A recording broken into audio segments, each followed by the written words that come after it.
estou aqui enrolando, não é verdade? Mas hoje iremos falar do nascimento de um novo Brasil, que se deu no dia 15 de novembro de 1889. A proclamação de uma república não proclamada, um dia em que um reinado caiu como uma fruta madura. Não houve obstáculo algum para a nova jornada na qual o Brasil estava prestes a enfrentar. Uma jornada que já se desenhava há décadas. A influência francesa estava entranhada nessa nação, e uma monarquia que se desenhava junto a uma república, mas esta irmandade logo chegaria ao seu fim, com um desfecho pouco harmônico, seguindo os exemplos das nações irmãs e adotando seus próprios jacobinos e positivistas.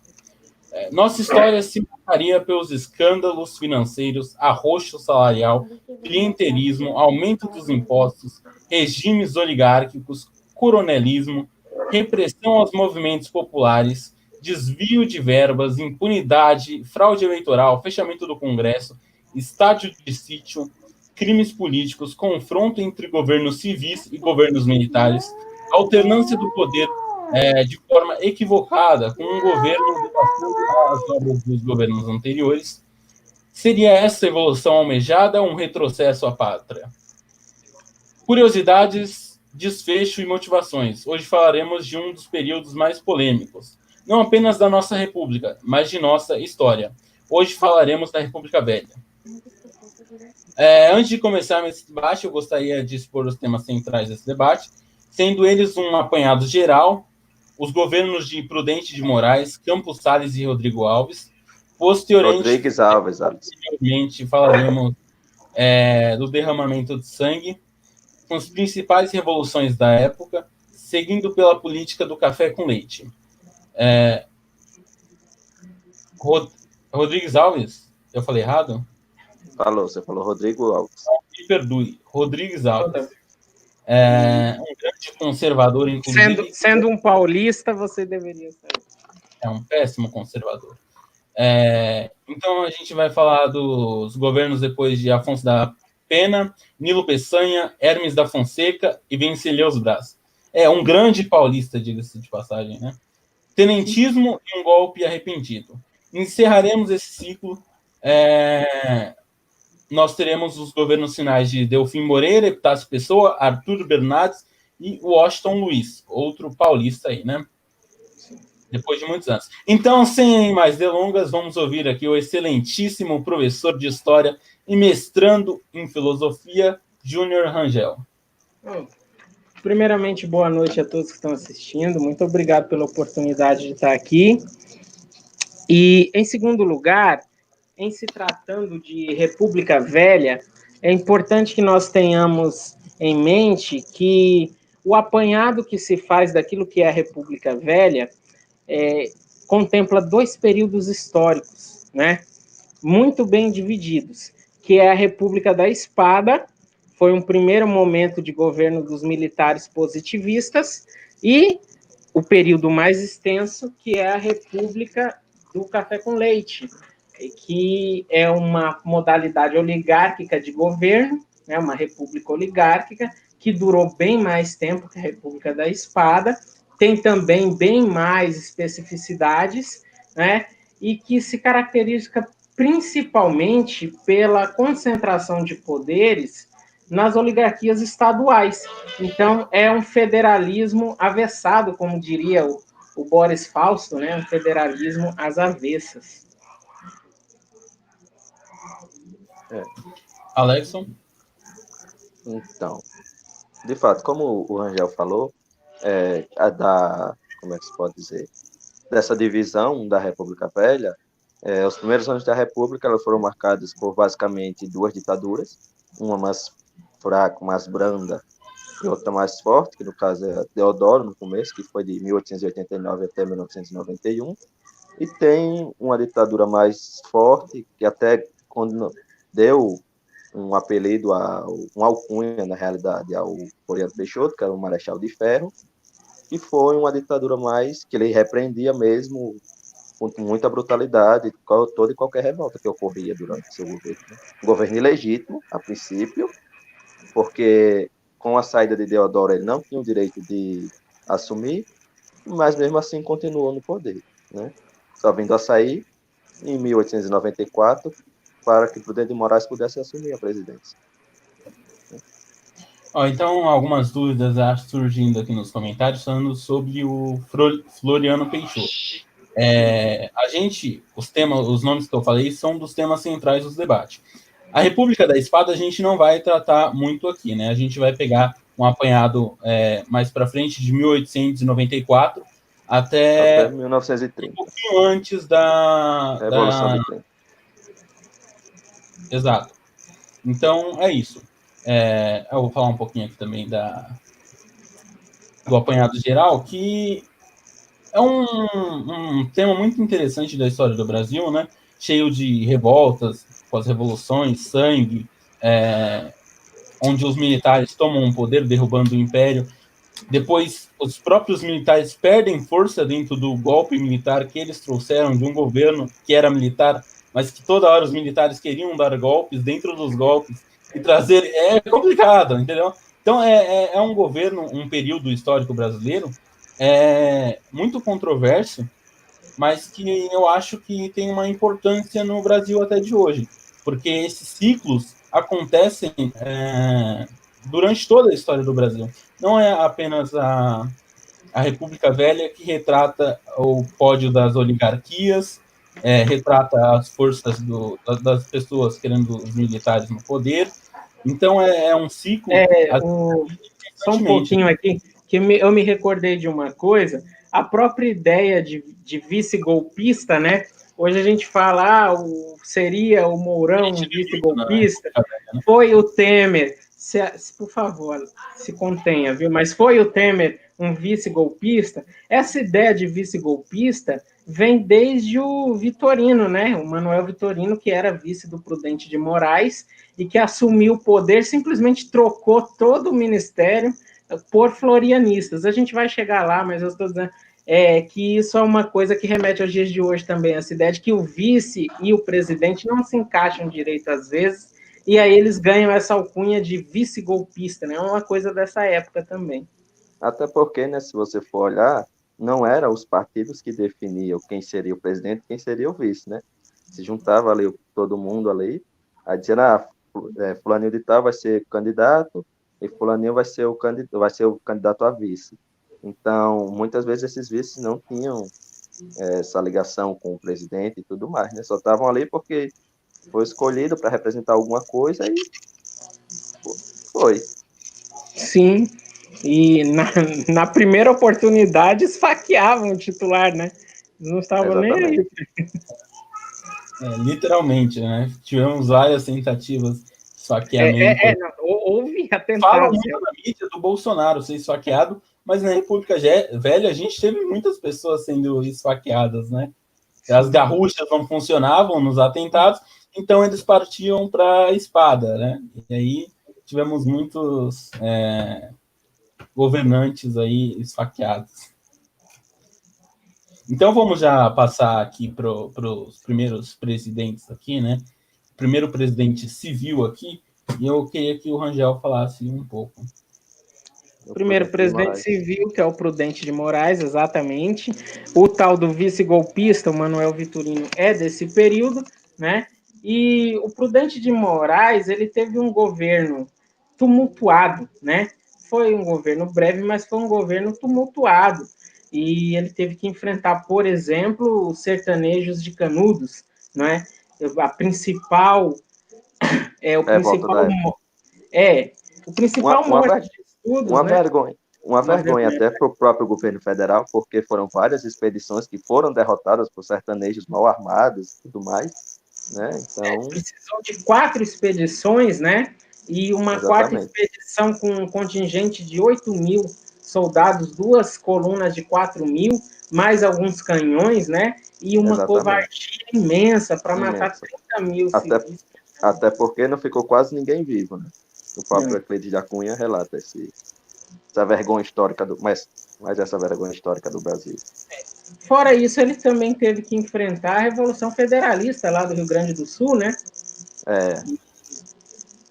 Que também marcou o governo dele. Então, um governo muito breve, um governo de um mandato só, ele teve 2 revoluções, uma no Nordeste e outra no Sul, para conter. O Brasil estava se desfacelando, né? Ele estava em pareia com os 2 antecessores dele, né? Porque Deodoro também enfrentou revoltas de seu governo. Sim. Floriano Peixoto, várias. Então, a verdade é que a gente vai ter umas 3 ou 4 revoluções ditas federalistas durante a Primeira República, que mostram na realidade que o nosso federalismo não vingava de jeito nenhum, né? Nós éramos um Estado unitário e viramos uma República Federal por tabela, porque tínhamos que ideologicamente fazer oposição a uma monarquia unitária, um império unitário, então a gente, vamos ser federal aqui para dizer que é uma ruptura com o status quo, né?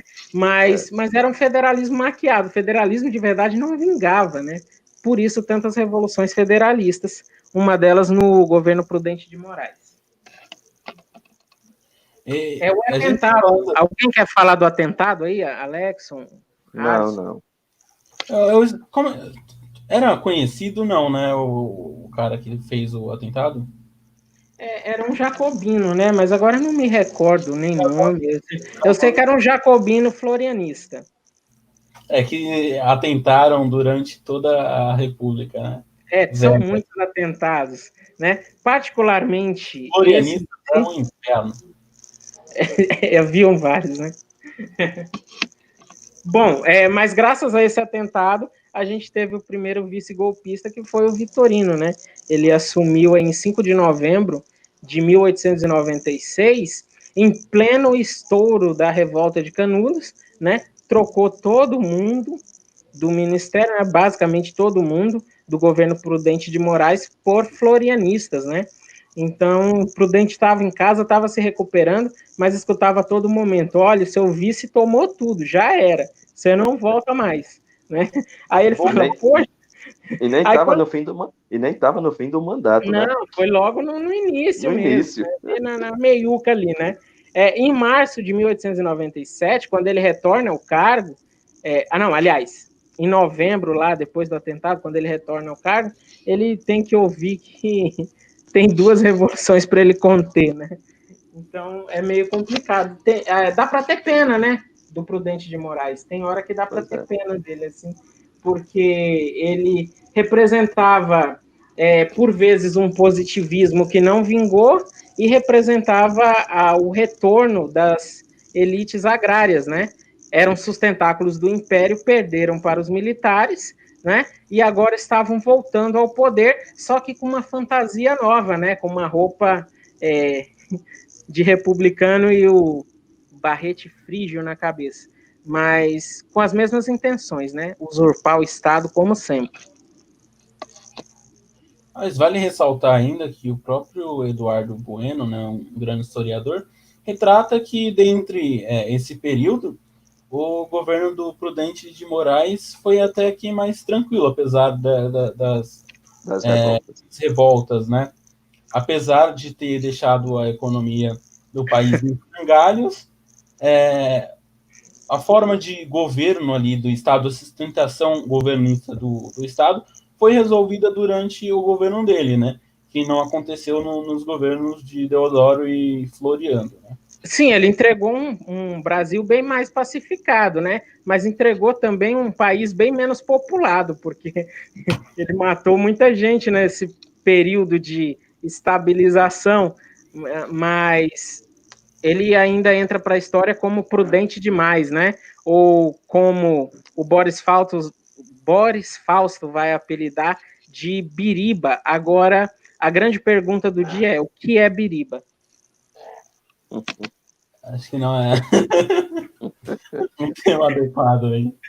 Mas não, o prudente demais é apelidado pelos jacobinos. Aí é o Eduardo que remete. Os jacobinos, exatamente. Sim.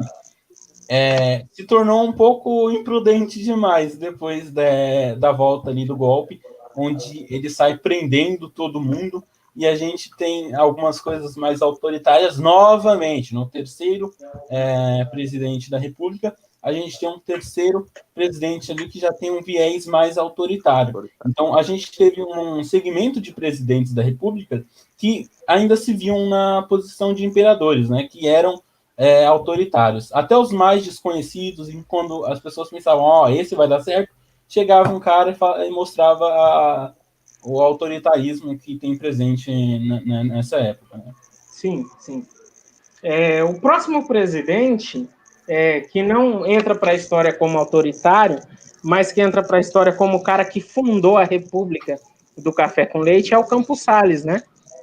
E nisso acho que o Alexson quer falar alguma coisa do Campos Salles ou não? Deixa eu ver aqui. Então, vamos lá, né? Campos Salles. É o cara que implodiu por quase 5 anos, né? A política partidária no Brasil. E ele ainda foi o primeiro presidente a defender abertamente a privatização. Ele era liberal. Sim. O primeiro liberal aos modos de hoje. O primeiro PSDB. O primeiro liberal aos modos de hoje. Né? Então, ele já... Vamos lá. Bom, então eu acho que eu vou continuar com o meu raciocínio enquanto isso. Pode continuar. Eu havia dito que o Campos Salles implodiu por quase 5 anos a política partidária no Brasil, e eu preciso explicar o que isso quer dizer, essa alegoria que eu fiz. Basicamente, ele não tinha apoio no Congresso, né? Tudo que ele fazia, o Congresso ia lá e desfazia, né? Então, a alternativa que ele encontrou foi ser o Bolsonaro às avessas. Ao invés de colocar o mundo contra os governadores, ele foi no abraço, correu para o abraço com os governadores, né? Ele falou, olha, não vou apoiar o Congresso, não vou apoiar deputado nenhum, eu vou apoiar os governadores. Né? Então, ele cria a política dos governadores, e isso é uma característica muito singular daquilo que a gente chama de República do Café com Leite. Então, ele dá as costas aos partidos e corre para o abraço das oligarquias, não é? E isso é o que significa implodir a política partidária, porque esse cara era um republicano histórico, né? Se a gente for pesquisar a biografia passada dele, ele era um republicano histórico. E quando ele justamente chega ao ápice daquilo que é o republicanismo, chega a chefe de executivo de um regime republicano, ele se torna um presidente oligarca, né? Então, é um grande paradoxo para a reputação dele. É o presidente que deixou aí os paulistas mais orgulhosos, né? Com o café do leite, que no início era mais café do que leite. Era um pretinho. Início, meio e fim, né? Porque São Paulo... Acabou com São Paulo, a batata quente. Apesar de uma derrocada, depois de passar por 3 mineiros, se não me engano, e 2 cariocas, a gente chega em um paulista, né? E a gente tenta encarar outro paulista, só que não deu certo, por causa de um rio-grandense lá, um pilantrinha, né, que estraga a brincadeira dos paulistas. Queríamos o Fernando aqui nesse momento. Mas então, o próprio, como é que se pode dizer, o Washington Luiz, ele era estava tão afim de assumir a presidência que virou candidato por São Paulo, né? Ele era de Rio de Janeiro e tudo mais, todo mundo chamava ele de o paulista de Macaé. Bem lembrado. Né? O paulista de Macaé. Isso é mais como é que pode dizer? Um resultado dessa política do café com leite, né? Tanto poder nas mãos do estado de São Paulo, que até quem não era de lá queria ser de lá, que era para... Isso por causa do grande Rodrigues, né? Agora falando certo, que foi... Conseguiu. Aí, agora sim, agora vai. Que era o... eu ia lembrar aqui, eu ia falar um negócio, só que eu esqueci, então volto aqui agora, antes de pular para o próximo. O Rangel aqui falou bem do Bolsonaro aqui, às avessas, mas na República Velha a gente tinha um federalismo que é diferente do que a gente tem hoje, porque os governadores, de certa forma, têm menos poder, né, do que na época. Os governadores tinham muito mais influência do que tem hoje, né? Então, eu acho que vale ressaltar isso. Até porque na época, o que mandava era a política mesmo, de fato a política. Então, o presidente ele tinha uma... Como eu disse, né, ele vira as costas aos partidos. Então, a República do Café com Leite é um período onde o partido não importa tanto, né? O que importa é a oligarquia de onde você vem, né? É o próprio poder mesmo, da família. Então, com isso, o que importava mais era a política, de fato. O apoio que eu ia conseguir para poder chegar ao topo. Diferente de hoje, que hoje é uma forma que o governo federal encontrou de subjugar os estados, é na questão do dinheiro. Né? O governo federal ele segura o dinheiro, emendas federais, subjuga os estados e só libera o dinheiro em troca de alianças políticas ou de apoio em algumas políticas que pretendem implantar. Né? Então, é algo que difere muito esse período do período de hoje. Sim. Então, vamos falar um pouco do Rodrigues agora? Rodrigues Alves, pode ser. Um grande homem, um paulista de respeito, que governou São Paulo aí muito bem, que criou várias avenidas ali, as principais de São Paulo, criou sistemas de esgoto, trocou os lampiões assim, por luz elétrica. Foi um cara que desenvolveu São Paulo para esse período em que a gente fala que São Paulo tinha mais importância, né? Então, muito isso se deve ao Rodrigues Alves, que deu esse poder a São Paulo, né? Então, e ele foi, entre seus méritos, né? Ele foi ministro da Fazenda, do Floriano e do Prudente, né? Sim. Bem lembrado. Eu estou deixando mais o Harrison falar, porque é um advogado paulista, então tem muito a ver com ele, né? A gente tem que deixar ele elogiar. Monarquista, advogado, juiz de direito também, né? É o exemplo pessoal que ele quer seguir. Exatamente. Ele quer ser o Rodrigues Alves quando crescer, de fato. Só falta acertar o nome, mas o cara era brabo. E o grande marco do governo Rodrigues Alves, claro, entre tantas benesses, como a gente já ouviu o Goulart aí dizer, é a revolta da vacina que ele teve que enfrentar, né? E estando na presidência, ele foi presidente de 1902 a 1906. Universidade, me ajuda, é isso mesmo, né? 1902 a 1906. E em 1904 estoura a revolta da vacina, né? E ele precisa coordenar tudo isso e precisa deixar o Oswaldo Cruz menos violento, né? A imagem do Oswaldo Cruz entra para a história como o sanitarista mais violento da história do Brasil, cara. Mas o cara era até gente fina, né? Ele fazia o certo do jeito errado, né? O cara meio bruto. E entre os méritos do Rodrigues Alves, foi durante o governo dele, né, que o saudoso Rio Branco anexou o Acre, trouxe o Acre para o Brasil, né? Então, e também... Foi ele que prendeu uma pessoa... Acre, como assim? O cara levou o Acre, né? Aqui do lado. Entre os méritos de seu governo também, aí vem os pontos negativos, né? Que ele investiu tanto... investir no Rio de Janeiro realmente é algo negativo. É verdade. Porque ele saiu expulsando a população pobre de onde viviam, né? Empurrando o pessoal para a favela. E foi a partir daí que foi aumentando, né, o número de favelas, porque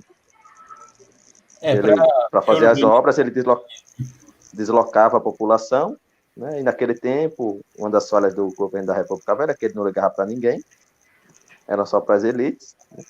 Então, aumentou esse processo, né? Sim, mas como eu disse, fazer o certo do jeito errado, o objetivo era nobre, né? Era modernizar a capital do Brasil, transformar na nova Paris, né? Fazer aquela avenida maravilhosa que temos hoje, toda duplicada, às custas de derrubar todos os barracos, né, cara? A cidade maravilhosa só se tornou a cidade maravilhosa por conta dele, né? Aí a gente tem no meio ali algumas coisas que a oposição gosta de pontuar, que ele derrubou umas 60 casas, 600 casas, né? Achei que você ia passar o pano 10 vezes a menos ainda. Mas eu acho que foi algo necessário para a reurbanização, assim, né? Então, isso também se enquadra na revolta das vacinas. Então, o povo já estava insatisfeito com o governo, não por causa das vacinas, não por conta disso, é porque os gastos gerados no Rio de Janeiro acabaram indo para conta do povo mais pobre, né? Porque na República Velha funcionava assim: as oligarquias continuavam sendo oligarquias cada vez mais fortes e o povo sustentava todos esses privilégios, né? Então o povo estava numa insatisfação e os militares, os florianistas ali, se aproveitam disso, gerando um furdúncio ali. Se você prestar bastante atenção em todas essas revoltas que acontecem no Rio de Janeiro, entre o final do século XIX e o início do século XX, sempre tem um militar, nem que for de baixa patente, infiltrado, né? Eles estão por aí, capitães, majores e até mesmo cabos, recrutas em geral, mas eles estão aí. Eles ficaram, né? Eles perderam novamente a hegemonia política que tinham ganhado, né? E continuando aqui, né, sobre o Rodrigues Alves, né?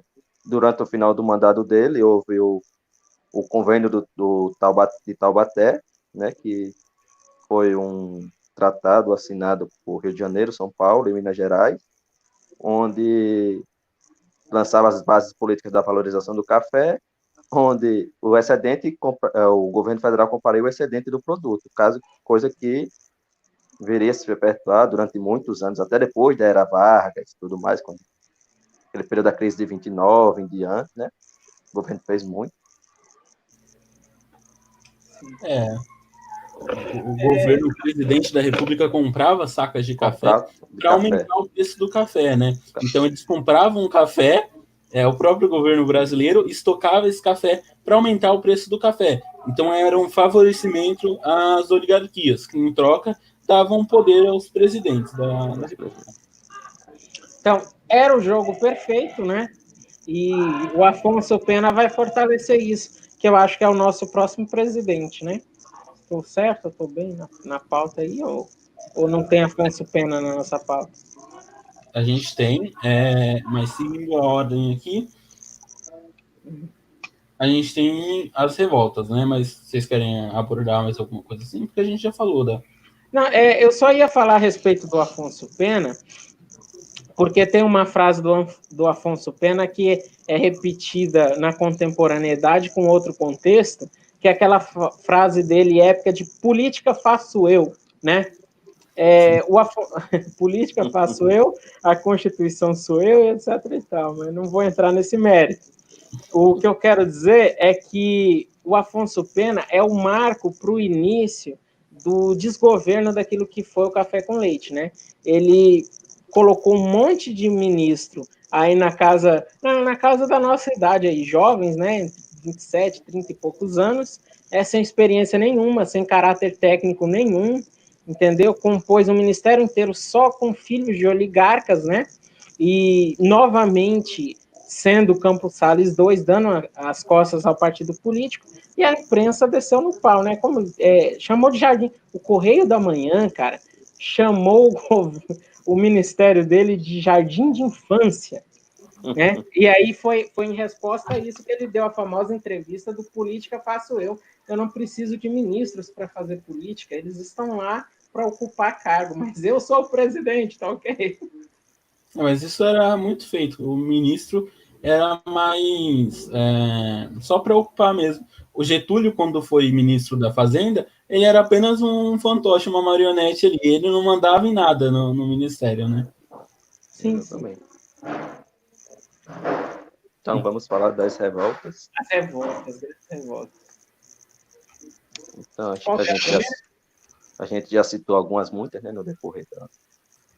Então, eu queria saber se... A gente se aprofundou, né?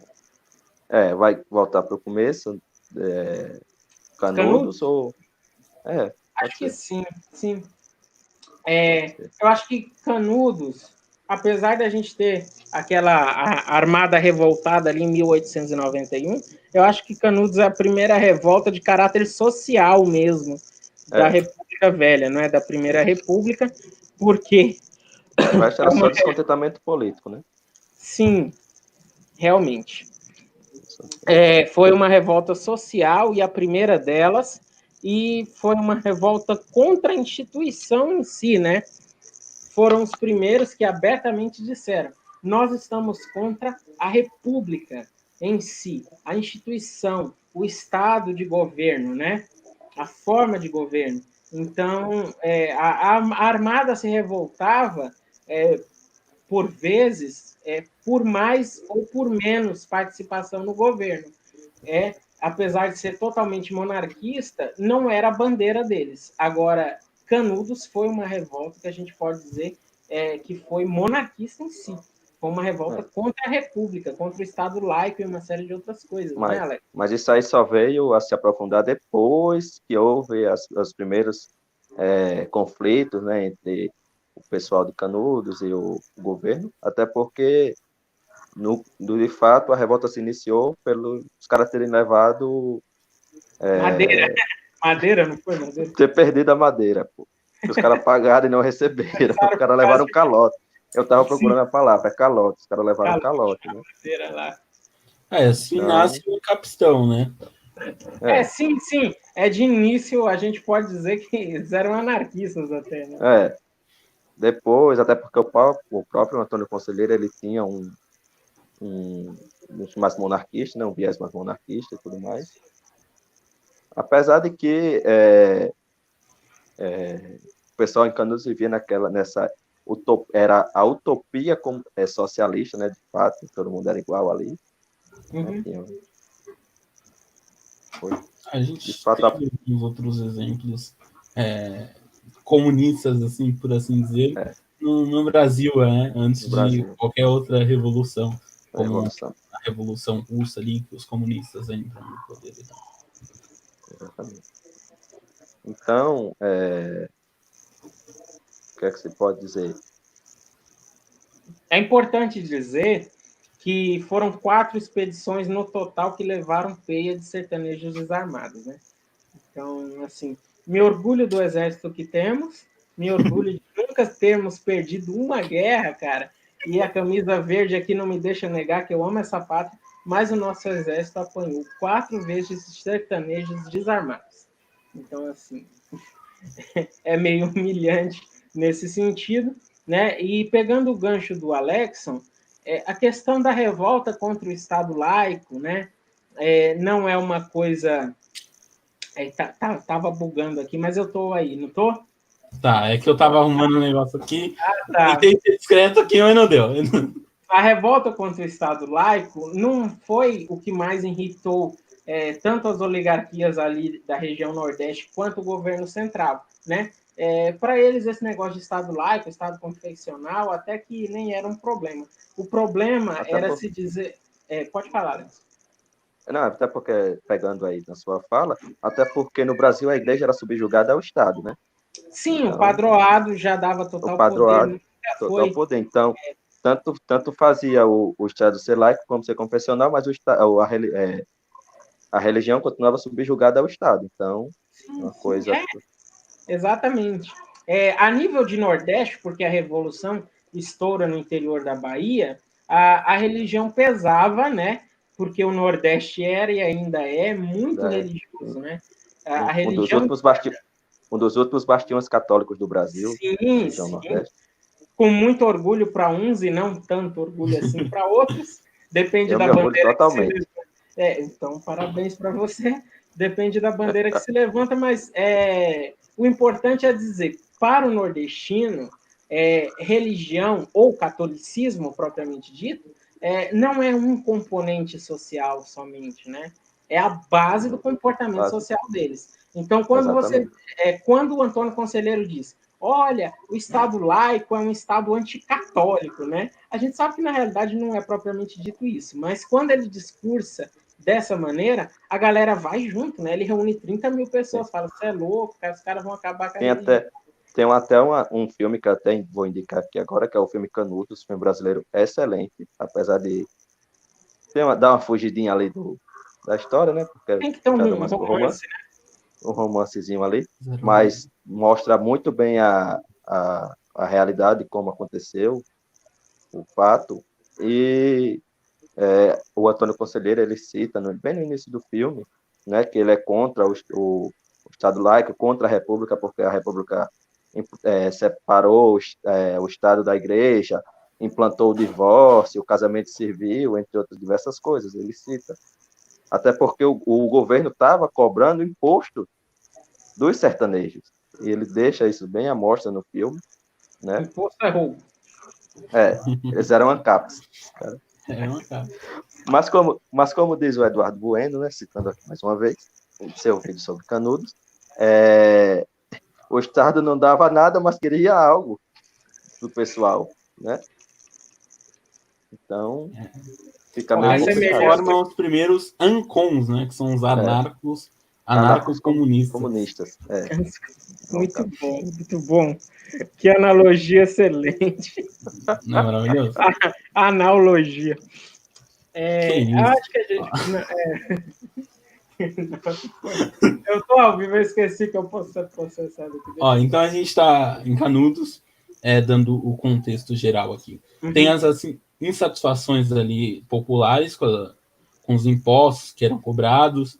Aí a gente tem o casamento civil, que na época assim era algo absurdo, né? Inclusive até hoje algumas pessoas são absolutamente contra. Imagina se tivesse outras polêmicas ainda envolvendo o casamento na época. Enfim. Não envolvam polêmica com casamento aqui, por favor. Casamento é uma coisa. O casamento em si já é uma grande polêmica, né? Exatamente. Então, aí a gente tem esses motivos e a cobrança de impostos aqui, que eu já falei, as tributações, que eles se negam a pagar, né? Então, eles começam a vender, criar seu comércio interno ali, vender peles para os Estados Unidos, montando um país dentro de um país. Brasil. O Brasil, que é cheio de Brasis, tinha um Brasil ali que era Canudos, né? Então era uma afronta ao Estado republicano. E aí a gente tem a primeira incursão, que se eu não me engano foi com 40 homens, que lutaram contra sertanejos de paus e pedras. E conseguiram perder, assim. E essa foi a primeira perda, assim, do exército no confronto com Canudos. Depois a gente vai aumentando para 500, 1.000, 2.000, a gente traz metralhadora, canhão, só que o sertanejo era brabo, né? Os caras tinham aço na veia. Os caras tinham a vantagem do terreno, porque eles conheciam o terreno. Você pega o governo federal, mandava o pessoal do Rio de Janeiro, São Paulo, aquela região do sul, da Bahia, de outros lugares da Bahia, para atacar Canudos, mas o pessoal conhecia o terreno, então sabia de como, os caminhos que podia chegar a Canudos. E montavam as espreitadas deles, né, para pegar os caras de surpresa. É importante dizer que o nosso exército não era treinado para táticas de guerrilha, né? Guerrilha, exatamente. Eles eram treinados para um tipo de guerra mais oficial, né? Aí eu estou completando só o que o Alexson disse, mas eu estou na mesma linha de raciocínio. Eles eram treinados para um tipo de guerra mais oficial, tá? Um conflito direto, né?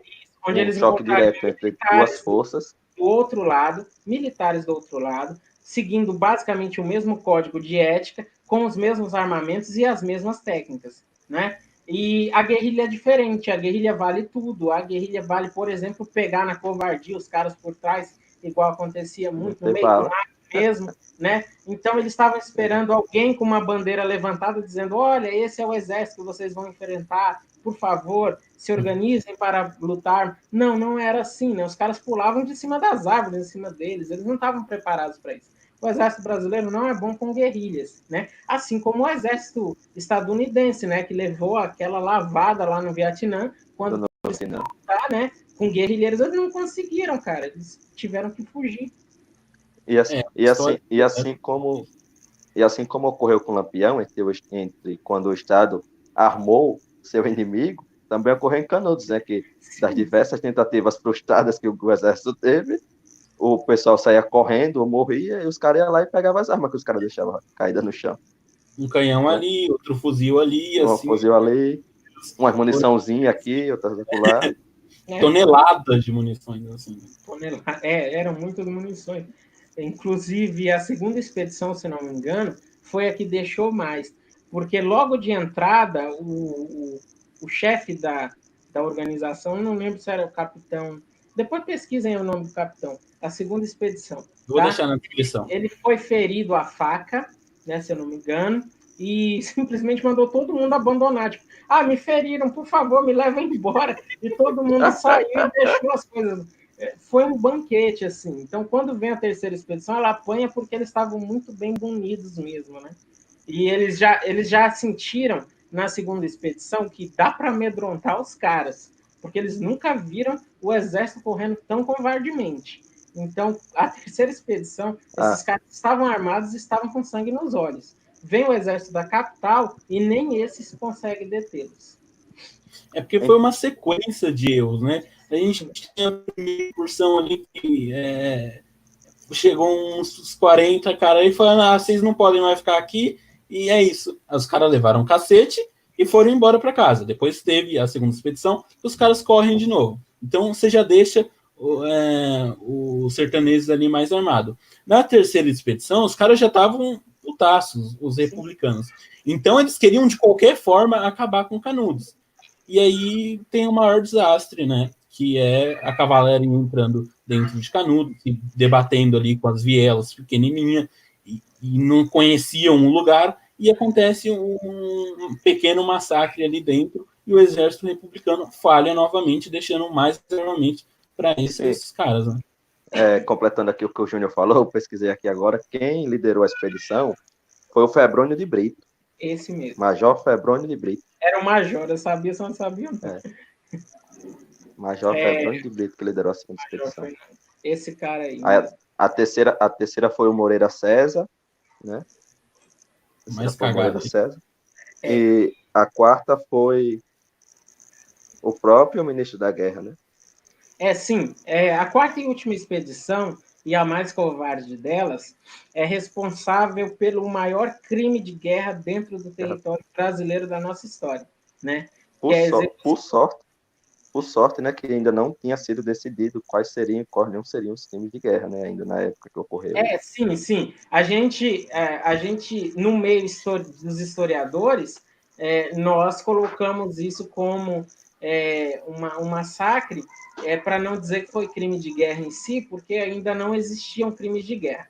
Mas, de fato, é o maior crime de guerra da história do Brasil, porque quando você mata mulheres e crianças que já estavam rendidos, não tem outro nome para isso, né? Exatamente. Então, é algo bem... algo bem tenso. E curiosidades em geral, é que a cabeça do Antônio Conselheiro morreu depois da terceira expedição, né? Ele não morreu por conta das expedições em si, ele morreu de... diarreia. Não existe causa relatada, porque o corpo já estava muito... Foi causa de doença. Foi causado por doença. Eu ia dizer, eu não queria ofender um povo inteiro, eu ia dizer que ele literalmente se cagou. Ele estava deteriorado. Eu não vou dizer isso. Então. Mas ele provavelmente morreu de disenteria, tá? E foi depois exumado e decapitado. E a cabeça desse cara ficou lá na universidade. Você que é o meu pesquisador oficial, pesquisa com a universidade aí, até idos de...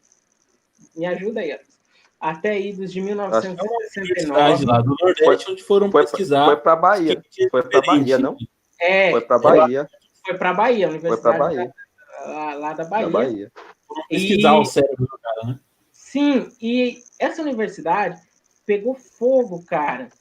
E a cabeça foi destruída. E muita gente diz que isso era uma revolta do espírito do Antônio Conselheiro. Tem todas umas lendas aí em torno de aparições dentro desse instituto aí, e desse incêndio ter sido espiritual, né? Ter sido uma mensagem. Então é bem sinistro essa parte aí, né? Não mexa com o Antônio Conselheiro nem depois de morto. Antônio Conselheiro é um cara bem místico, né? Em vida ou em morte, né? Ele foi para a Faculdade de Medicina de Salvador. Essa A cabeça mesmo, dele foi levada para a faculdade foi de medicina levada só para mesmo. lá e esta foi incendiada. Até A gente porque tá... o Nordeste é uma terra muito boa para Para o esses misticismo, né? Realmente, misticismo religioso. Todo misticismo religioso, a maioria ocorre no Nordeste. a maioria. Eu acho que seguindo essa parada de misticismo e de líderes religiosos que fundaram tentativas de ancapistão no Brasil, eu acho que a gente pode pular a próxima revolta, ir para contestado e depois voltar para a vacina. Não sei o que vocês Pode acham ser. aí, porque contestado é muito parecido com Canudos, né? Então a gente pode fazer um paralelo bacana, apesar de ter décadas de diferença, né? É algo muito parecido. O Fernando ficaria deveras ofendido, né? De Você fato. fazer isso, em você pular isso, mas devido a esse fato, a gente vai pular e vamos para a próxima. Então vamos para contestado, então. A gente pula a vacina, volta para a vacina, e junta a vacina e chibata, né? E vamos para contestado, Perfeito. porque contestado foi Canudos no Sul, né? Você tinha um monge místico, igual o conselheiro, que era o José Maria lá, né? Você tinha comunidades independentes e você tinha terras que não era nem de um estado, nem de outro estado, nem de outra nação, porque a Argentina também contestado, né? E, na verdade, que esses fazendeiros chegaram lá a falar, já que tem 3 donos e nenhum está fazendo uso, vamos usar a terra, né, cara? E aí começaram a usar a terra lá e isso gerou toda a revolta, o contexto da revolta, que eu acho que eu vou deixar para o Alexson, que eu estou falando demais. Até porque o caso do conflito, né, de fato, foi a construção de uma estrada de ferro que liga São Paulo ao Rio de Janeiro. E que deixou a população, como ocorreu no Rio de Janeiro, para a criação das demais favelas, né, em más condições. Porque só visava o interesse da oligarquia e da empresa que ia construir a ferrovia. Sim, inclusive, olha a decisão que os caras tomaram. As terras seriam entregues para as ferrovias e todo o restoio, né, todas as arestas dessa terra seriam devolvidas para a população sertaneja? Não, cara, seria dada para as oligarquias plantar erva mate e plantar eucalipto. Então, resumo, você perde todas as suas terras, o que não vai para a oligarquia vai para um empresário que nem brasileiro é e tchau para você. Era americana. Era o Farquhar. Uma empresa americana. Isso. O Farquhar aqui, para mim, é herói, viu? E lá para eles é vilão, mas aqui a gente tem orgulho de ter a Avenida Farquhar, que corta o centro da minha cidade, porque Farquhar inventou Porto Velho, cara. Ele desenhou a minha cidade num guardanapo, né? E toda a minha cidade, inclusive a nossa bandeira, tem uma construção do Farquhar nela, que são as trigêmeas, né? As 3 caixas d'água aí. E ele é o pai de Porto Velho. Ele desenhou isso aqui e terminou a ferrovia, diferente lá dos sulistas, né, que ficaram sem a ferrovia. Né? A gente teve a nossa ferrovia aqui. Então, para a gente, diga o que quiser, esse empresário é o nosso herói, a gente é capitalista mesmo aqui. Ferrovia que não funciona, não importa, né? Não, hoje não. Hoje não mais. Então, quando ocorreu a construção da linha férrea, né, a empresa não deixou o pessoal regredir para as terras, o pessoal que havia sido deslocado, o pessoal ficou desempregado, sem terra, sem porra nenhuma, então, né, olha aquela revoltazinha de sempre. Ainda bem que hoje o Brasil,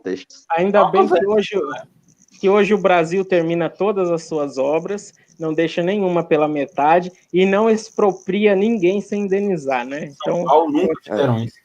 Não acontece isso. Não é um exemplo. Não acontece isso mais. Né? E, bom, o contexto era esse, e tudo começa quando São Paulo, desculpa, é porque o Paraná é São Paulo, né? Eles teimam em querer ser independentes. Mas, enfim, quando o Paraná resolve invadir a região de Contestado, e por um erro de comunicação, Santa Catarina também resolve a mesma coisa simultaneamente. Esses 2 exércitos se encontram lá e nenhum dos dois sabia, pelo menos não sabia na integridade o que estava acontecendo. E acontece uma pequena desavença, um tiroteio, e nesse tiroteio, o José Maria, que é o monge que liderava a região de Contestado, morre. É quando os sertanejos sulistas ficam malucos, cara, porque mataram o homem santo deles, né, numa troca de tiros desleal, né, e eles começam a revolta ali. Prossiga. E por causa dele, né, a revolta também foi chamada de Guerra Santa, né? Por causa dele. Eles tinham até uma bandeira, que é muito parecida com a bandeira da Inglaterra, é um crucifixo verde sobre um fundo branco, né? Eles iam fundar acho que República do Quadrado Santo, alguma coisa assim. Seria bom ter um sulista aqui para esclarecer, mas enfim. Eles iam fundar um estado lá, um estado confessional, cuja bandeira era uma cruz verde sobre um pano branco, cara. Era uma coisa louca. Eles tinham um objetivo claro ali de separatismo, né? E talvez, se eles tivessem um pouco mais munidos, até a Argentina entrasse, porque estava muito interessada naquelas terras, né? E a gente provavelmente teria perdido aquele corredor ali. Mas não foi o que aconteceu, né? E uma curiosidade sobre Contestado, que foi a primeira vez que a nossa Força Aérea foi usada, né? Entre aspas, né? Força Aérea. Mas foi a primeira vez que aviões foram usados em batalha e pelo Brasil e, curiosamente, em território brasileiro mesmo. Sim, eu queria também adentrar nesse assunto, antes da gente, como é que se diz, voltar para a revolta da vacina, né? Já que a gente está em 1916, né, que quando se encerra Sim. a guerra do... E tem dois fatos que também, na época do governo no final do governo de Hermes da Fonseca e seu sucessor. Venceslau Braz. Venceslau Braz. Grande homem, declarou guerra à Alemanha. Não fez nada. Bom, ele matou golfinhos. Ele matou golfinhos alemães, que seriam golfinhos nazistas. Né? Provavelmente. Peraí. Nós temos o bombardeio à cidade de Salvador, né? No quesito. Mas isso aí já entra no contexto das políticas de salvação do Estado, em que o governo de Hermes da Fonseca ele ia para intervia nas oligarquias locais, né? Então já entra um negócio mais diferenciado. O fato que ocorreu foi o bombardeio de Salvador em 1912 e a sedição de Juazeiro, né? Eu digo sempre que toda vez que um governante usa o nome salvação para alguma política pública, o negócio vai dar ruim, né? Esse nome não... Quando alguém diz, vamos salvar o país, não caia nessa. E olha que, como é que se pode dizer, a sedição de Juazeiro foi uma derrota muito grande para o Hermes da Fonseca, né? Sim. Porque o cara colocou uma pessoa no poder, os caras foram lá, baixaram não sei quantos quilômetros e depuseram o governo que tinha sido colocado tudo em nome das oligarquias locais que dominavam o Ceará. Sim. E nem precisamos dizer que essas oligarquias estão firme e forte no Nordeste ainda, né? Até hoje. Então é um restício muito importante e o Harrison deu uma mexida ali, acho que essa cara que ele faz é o medo do strike, mas eu não vou mencionar nenhum político. Não, Sarney, eu não falei. Nem falei Ciro Gomes. Eu pensei aqui, sinalizei aqui a família Gomes, entendeu? Nem estava pensando em Ciro Gomes. Deus me livre, longe de mim. Bom, mas para terminar o contexto, a curiosidade vamos lá. sobre Contestado é que durante quase todo o período de conflito, esses caras foram dirigidos, como que a gente chama? Comandados por uma adolescente de 15 anos, né? A Maria Rosa, né? A Virgem Maria Rosa. E o irmão dela, o Joaquim, né? E isso é muito interessante porque essa senhorita, ela morreu defendendo o lugar onde ela se dizia a menina santa do lugar, contra 711 soldados armados, né? E ela tinha só o cavalo dela e um facão, se eu não me engano. Então, assim, é um exemplo de bravura, e essa mulher é a Joana d'Arc brasileira. Alguém devia fazer um filme sobre a Maria Rosa, né? A gente tem que lembrar toda vez que fala dessa moça. Tem muita gente no Brasil que seria digna de filme, série e tudo mais, né? Sim. Mas, infelizmente, somos o Brasil. São as pessoas que somos o Brasil. Então, para a gente dar um apanhado geral e depois encerrar aqui, o Wesley Mota fez uma pergunta aqui, ó. Por que as cidades queriam independência para ser país? A gente, tipo Canudos, não eram muito revoltas para se tornarem países, né? Eram mais revoltas com o próprio Estado do que para a formação de outro Estado. Mas eu acho que o Rangel pode falar um pouco melhor sobre isso. Canudos não, mas Contestado em si tinha um objetivo de separatismo, né? Eles tinham bandeira, tinham projetos para governo, eles realmente queriam sair do Estado brasileiro. Agora, Canudos não. A maioria dessas revoltas não eram separatistas, eram revoltas sociais mesmo, né? Elas tinham o objetivo de melhorias para certas classes, certos grupos sociais, né? Vale dizer que a República veio com a ideia de que ia proporcionar a todas as ideologias algo em torno de uma participação política, mesmo que singela. E nós tínhamos, Wesley, 4 principais ideologias nesse tempo. Agora eu vou lançar a mão um pouco da filosofia política e deixar um pouco a história de lado. Nós tínhamos os anarquistas, os socialistas, nós tínhamos os positivistas e nós tínhamos o grupo mais conservador, que a gente pode colocar de conservadores, e dentro desse saco as oligarquias e o poder econômico em geral, tá? O que acontece? Primeiro, os positivistas perdem o poder em menos de 5 anos, né? E os militares caem também nesse período, e as oligarquias tomam poder e abafam as outras ideologias, né? E junto com elas, toda a ideia de debate político vai para o lixo, né? Você não tem mais a democracia que a República prega existir para que fosse debatidos melhorias sociais, por exemplo, né? Isso não acontecia mais. Então, essas revoltas são revoltas sociais contra um governo que não quer conversar com ninguém, né? Então, não tem outra maneira de lidar com esse governo a não ser se revoltando, pegando em armas. Então, a maioria era só isso, descontentamento social em um nível altíssimo, né? Mas o caso de Contestado em particular, além de tudo isso, tinha uma pitada de separatismo também, mas só nesse caso específico. Então, vamos dar uma puladinha breve aqui, porque a gente já falou um pouco sobre a revolta das vacinas, né, que acontece no governo do Rodrigues Alves, que tem o seu filho acometido pela febre amarela.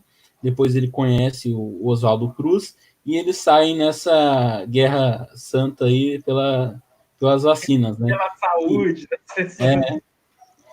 Que tinham muitas pragas dentro do Brasil, assim, doentes. O Rio de Janeiro, muitas pessoas. O Rio de Janeiro, em específico, tinha 2 surtos e uma epidemia, né? Tinha a epidemia de varíola, um surto que estava em vias de se tornar calamidade, se tornar uma epidemia também, que era a febre amarela, e tinha um pequeno surto, a gente ri de falar, mas de peste bubônica, aquela mesma peste negra do século XIV, que tinha voltado no século XX para assombrar o Rio de Janeiro. Era meio medieval, mas estava acontecendo. Então, nós tínhamos uma epidemia e 2 surtos e um sistema de saúde precaríssimo, né? Então, o Oswaldo não via outra alternativa senão vocês vão morrer saudáveis ou vão morrer de qualquer jeito, eu mato mesmo, acabou. Nada diferente do Brasil de hoje, né? Não, lockdown neles. Nada muito diferente. Vamos aflorar aí o debate de novo. Então, a República Velha tem muitas referências do Brasil de hoje, né? De agora. A gente sempre vê resquícios da República Velha nos governos atuais. Então, voltando aqui para... Infelizmente, né? Sim, a gente devia ter superado. Período tão feliz assim da nossa história, né? Então, Chibata agora, não? pode ser. Então, só ressaltar que o Oswaldo Cruz começa a vacinar as pessoas à força, o Congresso implementa uma lei de obrigatoriedade à vacinação, e aí se torna cada vez ainda mais autoritário esse ato. Acaba com algumas epidemias, mas foi um período um pouco autoritário, mas não sei se dizer que autoritário para o bem, né? Você estaria metido em um ninho de mafagafins, se dissesse isso. Em um ninho de mafagafos. Só com outra curiosidade, essa bem rápida. Aqui em Porto Velho, a gente tinha, né? A gente cuida horrivelmente do nosso patrimônio histórico, o Hospital da Candelária, que foi ordem de construção do Oswaldo Cruz, ele também esteve aqui. E a gente tem aqui o Hospital Oswaldo Cruz, que é uma referência para o estado inteiro, e então, para nós, ele também é um herói, e para vocês é um vilão. Então, eu sinto muito dizer, mas nossos heróis massacraram vocês. Os heróis de Rondônia são diferenciados. São diferenciados. É outro mundo. Gente que bate em pessoas anti-vacina, para mim também são heróis. Não, então o Oswaldo está certo.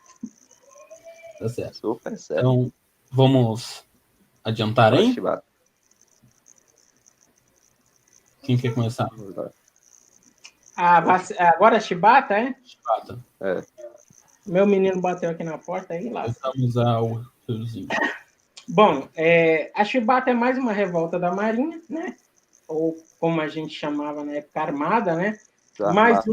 Mais uma, porque durante a Primeira República, essa galera se revoltava de 10 em 10 anos, né? Era terrível isso daí. Você era presidente, o seu plano de governo já tinha que conter uma revolta da Armada nele, porque ia acontecer. Pode falar, Alex. Mas essa revolta ela já é mais ligada como se fosse Canudos, né? Uma revolta mais social. É uma revolta mais social de uma parte inferior, né? Inferior. O baixo oficialato, né? Da Força da Marinha Brasileira. Preciso me retratar publicamente, inferior no sentido de patente, né? Esses senhores eram bravos tão quanto os de alta patente. Até porque o pessoal ainda sofria, né, com castigos físicos, mesmo com o fim da escravidão, ainda existia o castigo físico dentro da Armada Brasileira. E, entre outros fatos, né, ocorreu aquele crime dentro do navio. Do Batista. E a punição, então, deveras muito severa, uma punição muito severa, né, causou essa revolta. No caso, foram tantas chibatadas, né? Chibatadas. Me corrigir se não foi isso, né? 250 chibatadas, né? 200 chibatadas. Sem direito a tratamento médico, né? Isso é um ponto importante, porque geralmente essas punições davam direito a tratamento médico. Essa punição foi ímpar por causa disso. Além de tudo aquilo que ela já representava de negativo, porque ninguém suportaria tanto, essa pessoa teria que suportar tal flagelo e não se tratar deles, né? Então, provavelmente, já é o prelúdio de uma gangrena ou coisa pior para infecção, né? E sem contar que, durante o Império, eu li, eu não sei se é verdade, eu também só li assim de passagem, né? Existia uma quantidade X de açoites que a pessoa poderia levar em um dia. Eu não lembro se era 30 25, ou se era 50. 25. 25. Pronto. Então, ia ser um negócio bem demorado. Se não fosse aplicado no mesmo dia, que eu tenho certeza que os caras queriam aplicar no mesmo dia. Sim. Então, de fato, causa muita revolta. Uma revolta realmente... E é ímpar porque o número, né, 250 chibatadas, não havia condenação desse tamanho dentro da história. E, assim, vale dizer que os castigos físicos tinham sido eliminados no Império do Brasil. Eles voltam com a República, né? e voltam com mais força ainda na primeira metade do século XX, né? Sobretudo na primeira década. Nesse período é onde a gente tem uma marinha brutal, né? Uma marinha uma armada muito mais brutal, até mesmo de estados de guerra. Na Guerra do Paraguai a gente não tinha esse precedente. Imagina numa situação que não era nem de sítio, né? Então, por isso, a revolta. Temos a liderança do grande almirante negro brasileiro, né, o João Cândido Felisberto. Eu estava esperando você citar o nome, que eu não seria digno se eu citasse esse nome antes de você. Que eu sei o carinho que você tem por essa personalidade. O herói mais injustiçado da história brasileira. De fato, era mais... Porque ele sofreu perseguição política pro resto da vida dele, né? O cara morreu em 1969. Sim, trabalhava... Nunca conseguiu arrumar um emprego depois que foi expulso da Marinha, né? Sim, ele trabalhava como informal, né? Ele é o grande representante de todos os trabalhadores informais injustiçados no Brasil de hoje. Devia ser o santo padroeiro dos informais, cara. Devia até ser usado como exemplo em diversos movimentos esses que você não vê, pessoas sérias servindo como exemplo, né? Sim, inclusive é um dos grandes questionamentos que eu faço abertamente ao movimento negro brasileiro, né, de por que não usar João Cândido, né? A gente quase não vê. Você sabe a resposta tão bem quanto eu. Você sabe essa resposta tão bem quanto eu. Eu só não posso falar aqui. Mas eu vou falar. A ideologização... O seu CPF é o seu CPF. Mas a ideologização do movimento, em grande parte, que é o que ocorre em muitos núcleos do movimento negro, né? E por João Cândido ter participado, lá na década de 30, do movimento integralista, então, para alguns, ele não é digno, né, de aparecer como um herói da causa dentro do movimento, né? Eu acredito que seja isso. É culpa dessa ideologização. Mas sim, dentre outras coisas, isso. Então, tem todo um contexto. Tem mais alguma coisa para pontuar sobre? A revolta, como outras, foi suprimida. Os revoltosos eram para ser anistiados, mas não foram anistiados. Né? Ponto importante, é verdade. Uma sacanagem muito grande do governo de Hermes da Fonseca. E alguns exilados aqui para a minha região norte, né? Porque naquela época você era condenado à Amazônia, né? Até porque... preferia morrer do que vir aqui para Rondônia. A região norte do Brasil, ela era presidiário ou era nordestino. Ou era nordestino presidiário. Tem o agravante, tem o nordestino presidiário. Porque eram as únicas maneiras de o pessoal ir para aí, né? Assim, não, teve outras maneiras, claro, a borracha, entre outras coisas mais, mas o motivo mais comum, ou você era nordestino que ia para lá trabalhar, como ocorreu em todo o Brasil, que não tem um lugar do Brasil onde o nordestino não tenha colonizado. Né? A borracha trouxe os meus parentes de nariz mais avantajado para cá também. Né? O segundo ciclo da borracha. Não vou entrar no mérito, mas vieram pessoas de muitos lugares do mundo. Né? Mas aí é porque já vem aquele negócio, né? Borracha rendeu muito dinheiro para essa região. Eu que atrai eles é justamente isso. Então, era o interesse do Estado em garantir esses territórios, né? Foi usado durante a colonização. Olha o lema interessante. Integrar para não integrar. Entregar. É um trava-língua. Integrar Sim. para não entregar.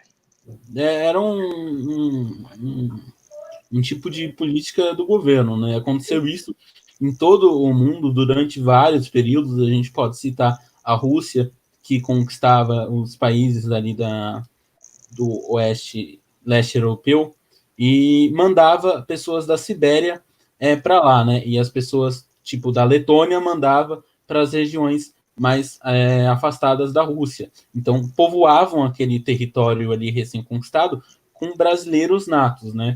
E no Brasil, Um exemplo disso foi as pessoas que eram presas por algum motivo eram condenadas e jogadas para o norte do país. Condenação essa, né, que a gente pode até voltar para como é que se diz? Aquela guerrilha ideológica entre o Império e a Igreja, né, onde o bispo de Olinda foi mandado para lá para cumprir trabalhos forçados, porque você ia para a Amazônia, mas você não ia para a Amazônia se você fosse preso.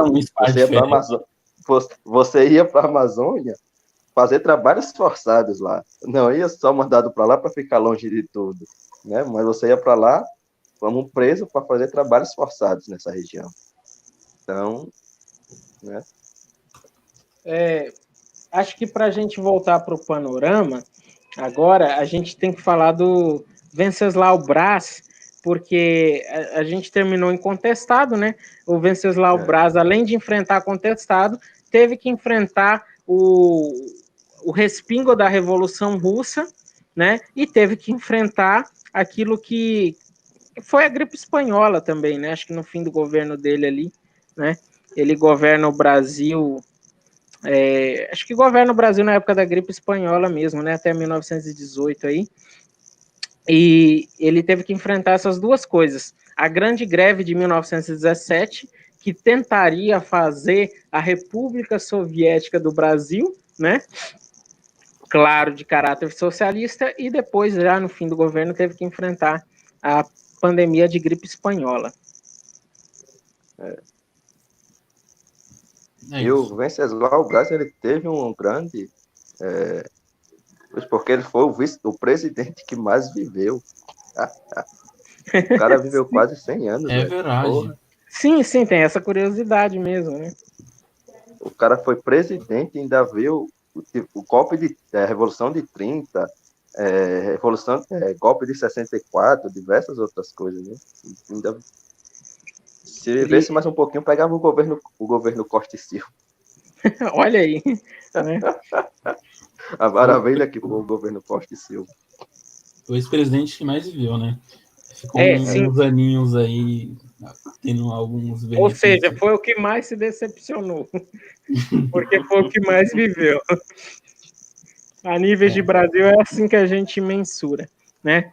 Então, bom, Venceslau Braz foi, para as oligarquias, um excelente presidente, porque conseguiu acabar com o movimento anarquista, pelo menos politicamente, né? Eles perderam toda a força que tinham. Você não vai escutar mais o nome anarquismo no Brasil com a mesma força depois de Venceslau Braz, né? E também esmagou o único respaldo de sucesso que os socialistas poderiam ter no Brasil, que foi a greve de 1917, né? Ele também tem um pouquinho de sangue nas mãos, mas assim, fez um excelente governo se o critério for República do Café com Leite. Ele conseguiu salvar os oligarcas, né? Exatamente. Então, nós podemos pular para... Em frente. A gente fala alguma coisa de gripe espanhola? Pode ser, tá até porque... mas a gente pode falar. Até porque uma observação que a gente não fez é que o próprio Rodrigues Alves foi eleito presidente, mas morreu por causa da gripe espanhola. A gripe espanhola já matou um presidente. Pessoas torcem para uma nova gripe matar um novo presidente, mas é uma coisa terrível. Espero que não é assim que se faz política. É verdade. Prezamos aí pela democracia. Essa é a única observação que eu gostaria de fazer, né? Até porque a gente tinha esquecido desse detalhe. Então, Venceslau Braz, a gente vai apesar que vale ressaltar aí que os paulistas perdiam um pouco mais de poder, apesar de indicar os presidentes, né? Mas a gente perdeu aquele poder de 3 presidentes seguidos paulistas. Então, só essa ponderação aqui para o meu pequeno estado. Para ficar humilde, né? Para ficar humilde. Não é um grande momento, né? Não. Mas a gente pode falar já para o tenentismo? Acho que o Arthur Bernardes e o tenentismo, né? Já vai encaminhando para o final. Bom, o Arthur Bernardes... Eu acho que a gente deve deixar por outro. Não, mas assim, falar de tenentismo necessariamente é falar de Arthur Bernardes, né? Porque ele foi o presidente que teve que combater esse movimento durante os anos de mandato dele e que fez muito bem. O Washington Luiz, na verdade, a grande contribuição do Washington Luiz é o fim da República do Café com Leite, porque ele justamente deixou os tenentes soltos por aí conspirando, né? A grande mão de ferro do tenentismo é o Arthur Bernardes. O presidente do sítio, né? O governo dele foi todo por estádio de sítio. Espero que não seja em Atibaia esse sítio. Então, pulando aqui o tenentismo, a gente vai falar do Rodrigo Zau. Pera aí, calma. Arthur Bernardes mesmo, eu acho mesmo, né? Não, ó, a gente tem... Depois do Venceslau Braz, a gente tem o Rodrigues Alves, que foi eleito, correto? Morreu. Aí tem o Delfim Moreira, que era o vice dele. Ficou por alguns anos, teve novas eleições. E o Epitácio Pessoa foi o próximo presidente do Brasil eleito, correto? Se formos falar do Pessoa, né? O Epitácio Pessoa é o grande civilista do Brasil, né? A gente pode dizer assim. É um cara super culto, né? Um cara que vem da área da justiça, viu, o Harris? Cara que tem estreitos laços com o judiciário, né? E foi o cara que foi cobrar alemão, né? Foi o cara que foi cobrar nossa indenização. Vencemos a Primeira Guerra, cara. Vencemos a Primeira Guerra e estava lá Epitácio Pessoa para cobrar a indenização no Tratado de Versalhes, né? Mas a gente esqueceu um fato muito importante, que nos coloca muitos anos, 100 anos, na realidade, ou quase isso, na frente dos Estados Unidos, que em 1909 a gente tinha o primeiro presidente negro do Brasil. Né? O Nilo, pô, a gente atropelou. Atropelamos o Nilo Peçanha. Atropelou o Nilo Peçanha. Que é outro golpista aí, né? O vice mesmo. Mas a gente não pode oficialmente chamar negro de golpista. Ele estava cobrando a dívida histórica. Estava muito bem pago, por sinal. Eu sou um canalha. De fato. Nilo Peçanha, que tem seus quer dizer, não, também. Que isso, cara. Eu fui muito no... Foi mal aí. Fala, Alex. Deixa eu vergonha. Até porque, por mais que ele tenha se tornado presidente, né, com a morte do... Não com a morte, né, mas ele foi ministro do Império do Brasil durante 2 vezes, né? O que a gente, enquanto volta à internet, que eu acho que deu uma bugada, enquanto muita gente diz que o Império do Brasil foi um império contra os negros, foi um império racista, etc. e tal, né? Foi muito bem lembrado pelo Alexson, né? Que o Nilo Peçanha, sendo negro, chegou a ministro, né? Chegou a ser um ministro de Estado. Então, assim, ele foi. Você tinha negros prósperos, né? Não era também. A gente não era tão racista quanto os Estados Unidos, por exemplo. Não tem comparação, né?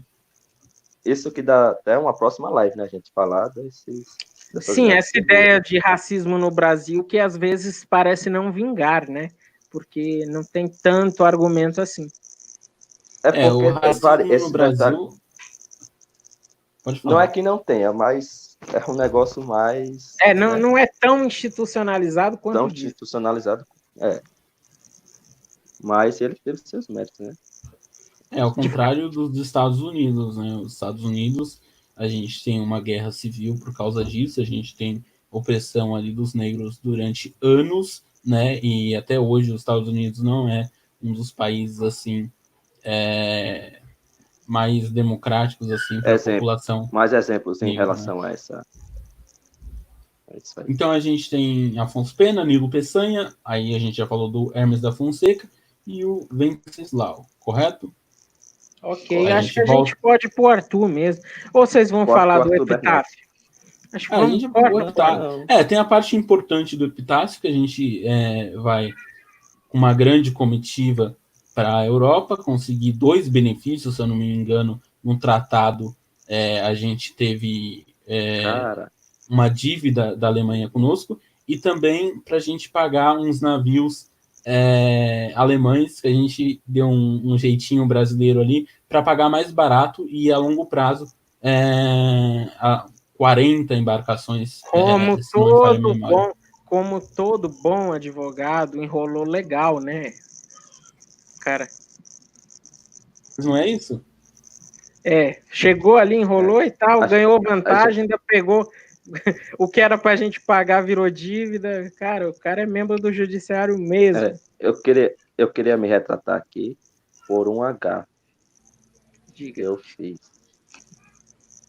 Eu confundi o Afonso Pena com o Nilo Peçanha. Foi o Nilo Peçanha que foi ministro do Império. Ah, sim. Eu tava aqui... Não. O Nilo Peçanha não, o Afonso Pena que foi ministro do Império. Não o Nilo Peçanha. Mas o Nilo Peçanha teve seus méritos, né?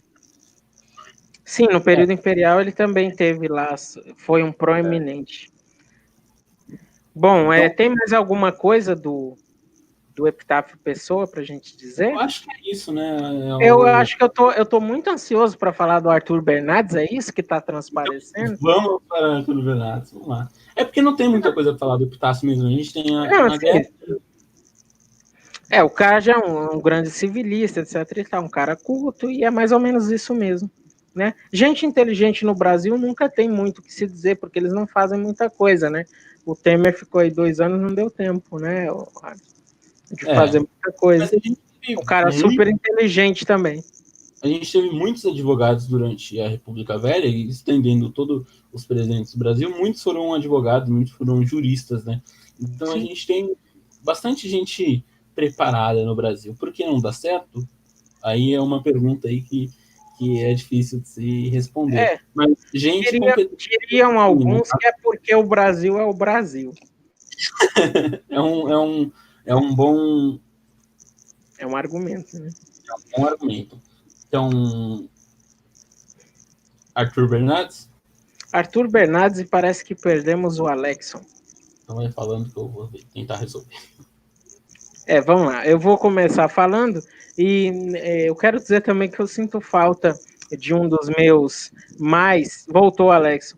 De um dos meus mais proeminentes adversários. Isso aqui ficaria muito mais interessante se o Fernando estivesse aqui. Então fica registrado que eu sinto falta do Fernando, porque eu sinto falta de xingar alguém. A gente vai começar a falar do Arthur Bernardes, Alexson. Ótimo, excelente. Faz a introdução, que eu sei que você tá louco para falar dele. Não, na realidade, o que se tem a se falar do Arthur Bernardes é só do seu governo, que teve a revolta, né, dos 18 do Forte de Copacabana. Isso, ele já começou o governo porque já entra no tenentismo, né? Falar de Arthur Bernardes porque o Moro, não, desculpa, o Eric, vazaram uns prints de umas cartas, vazaram uns prints de umas cartas aí, e aí os prints eram falsos, não sei, e ele já começou muito mal o governo dele, né? Exatamente. Então, o assunto que está interligado ao outro. Não dá para falar de Arthur Bernardes sem falar do tenentismo. De fato. O tenentismo é um grande fenômeno da República Velha, né? E é o último grande fenômeno do que foi a República Oligárquica, e é o fenômeno que põe fim ao café com leite, né? Que põe fim a esse período, tá? A gente pode dizer, por exemplo, que o Vargas é consequência do tenentismo. Talvez não direta, mas é uma consequência, né? E que esse movimento foi o tormento de todo mundo que se atreveu a dizer-se oligarca no Brasil, né? Porque eles atravessaram o país inteiro fazendo o inferno para as oligarquias de 12 estados diferentes, né? E entre 1922 e 1930, em mais ou em menos expressão, né, eles estiveram presentes na política nacional brasileira, né? E a gente chama de tenentismo porque era um movimento dos baixos das baixas patentes do Exército, né? Eles chamavam genericamente de tenentes, mas tinha alguns capitães e alguns cabos ali no meio também, mas os mais proeminentes eram os tenentes mesmo, né? E eu acho que fora isso já é o básico daquilo que é o tenentismo, né? Eles se revoltaram contra as oligarquias, e o objetivo geral do tenentismo era moralizar a política brasileira, né? Moralizar, acabar com a corrupção, e de vez em quando algum movimento assim surge, né?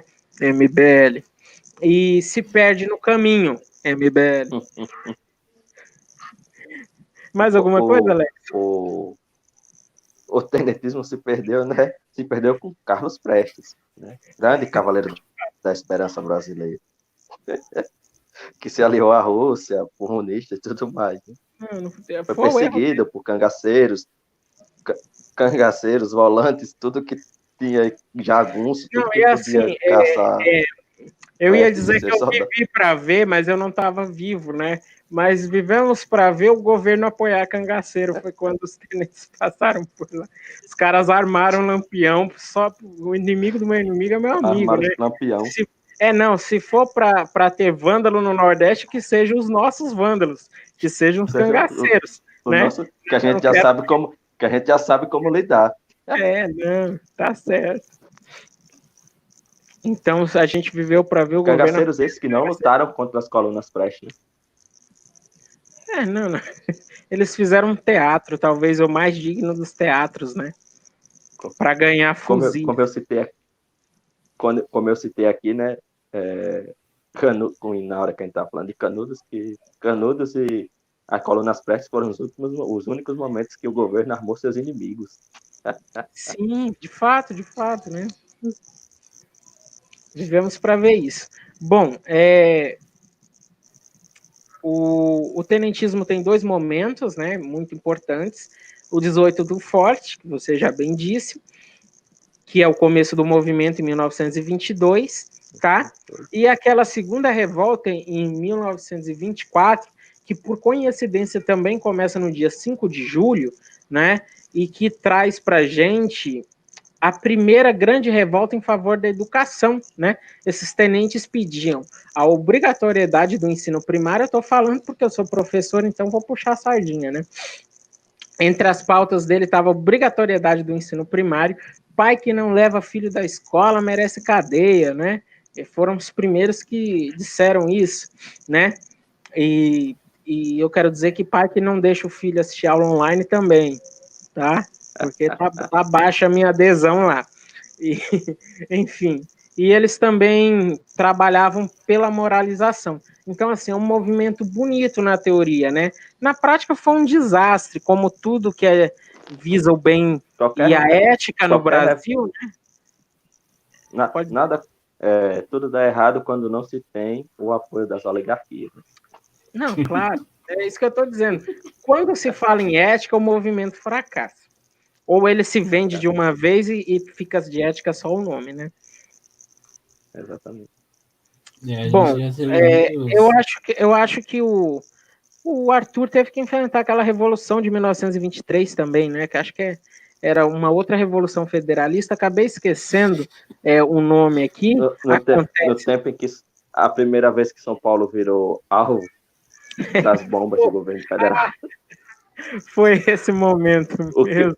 O que me faz lembrar nosso saudoso amigo Batista, né?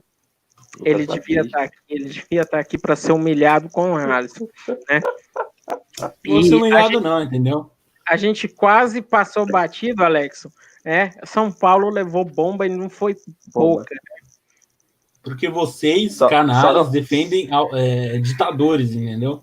Os governos autoritários de vocês aí. Cadê a democracia? Vocês são pessoas antidemocráticas. Cadê a democracia oligárquica? Cadê a democracia? Só não foram tão espertos. Só não foram tão espertos como em 32, por causa que não pensaram nas matracas para as tropas governamentais para correr. Trágico. Né? Não, mas... Tá, a revolução dos paulistas são heróis, né? Conseguiram sustentar ali a revolução girando umas catraquinhas. Ô, louco. Bons tempos. São Paulo tem um monte de monumento em homenagem a esses bravos, não é? Sim. E tem um monumento ali da galera de 32 também e tudo. Então é interessante que São Paulo é um país à parte, eles são nacionalistas de si mesmos, né?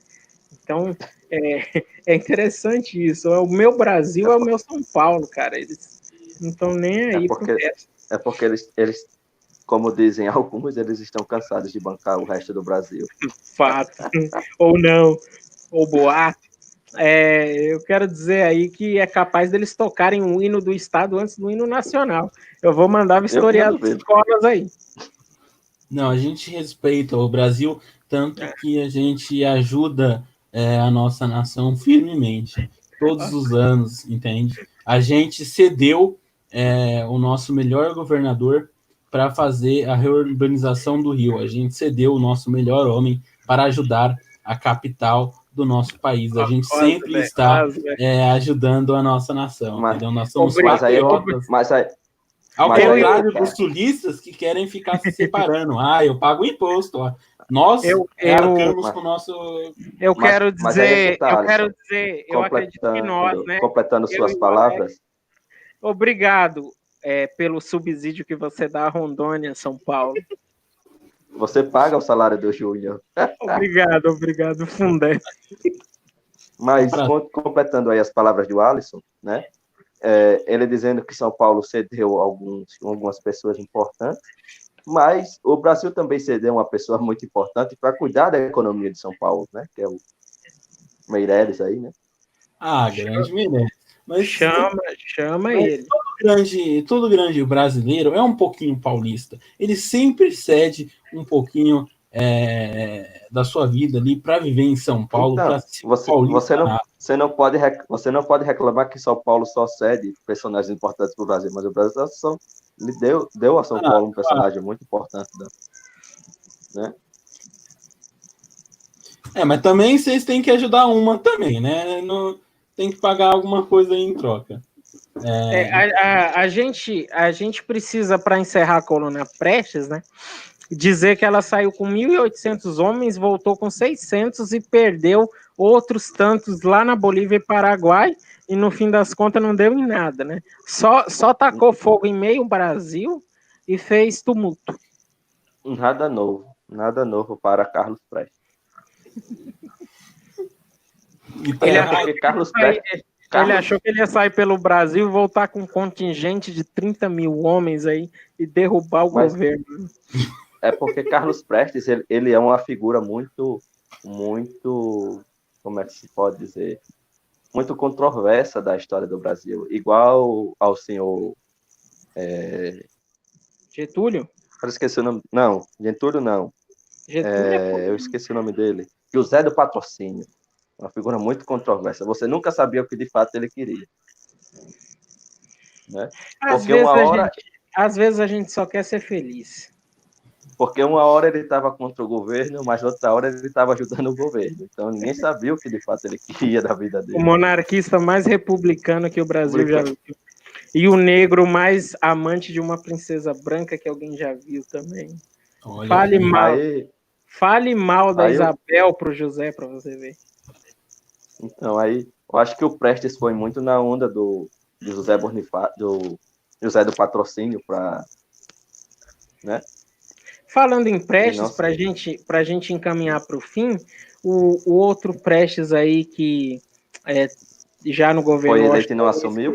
É o Júlio, né? E acho que o governo de Washington Luiz não tem muito o que se dizer dele, a não ser que ele foi um desgoverno para os oligarcas, né? Ele tentou salvar a oligarquia, mas foi o grande culpado do fim dela, né? Porque na realidade, para se falar do governo Washington Luiz, você já tem que entrar para falar da Revolução de 30, então já vai puxando um assunto bem mais extenso do que, né? Porque, de fato, só ocorreram coisas importantes no final do mandato dele.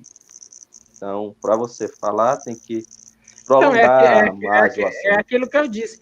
Foram 4 anos tentando salvar o café com leite, e no fim ele derramou a xícara, quebrou tudo, né? E mataram João Pessoa e colocaram nego na bandeira da Paraíba e escambau a 4, né? Exatamente. Não tem muito o que se Inclusive, falar. eu acho importante dizer que foi uma intriga, como tudo no Brasil, por causa de mulher, né? E, teoricamente, nem foi por política em si, apesar das arbitrariedades e das adversidades políticas que eles tinham, foi aquela carta vazada de amor lá, não é? Foi um assassinato passional, né? E, inclusive, eu quero dizer que Talarico morre cedo mesmo, foi certo ali, né?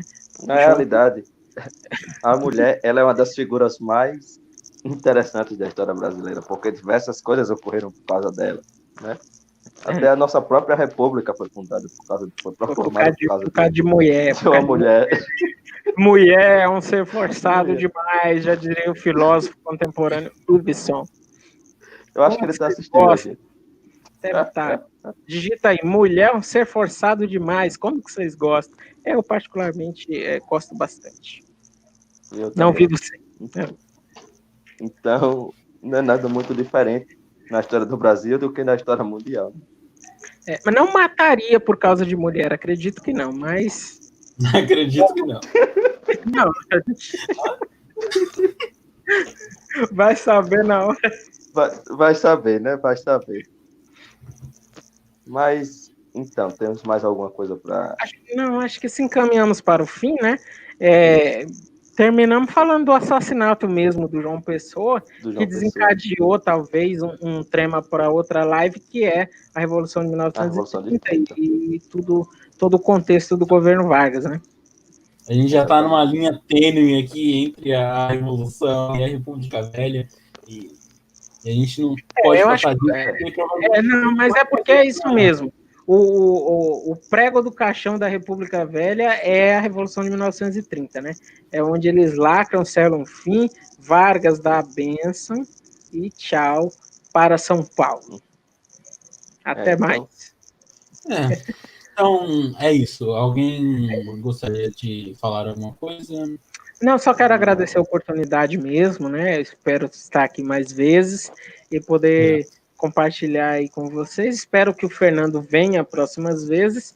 E eu quero dizer que eu tenho uma fã que provavelmente está me assistindo, então eu quero mandar um beijo para Ellen, que é a minha fã, e eu quero que vocês divulguem isso porque é importante para ela. E eu quero mandar um abraço bem hétero para o Tauan, que também é um dos meus nosso fãs. Grande fã.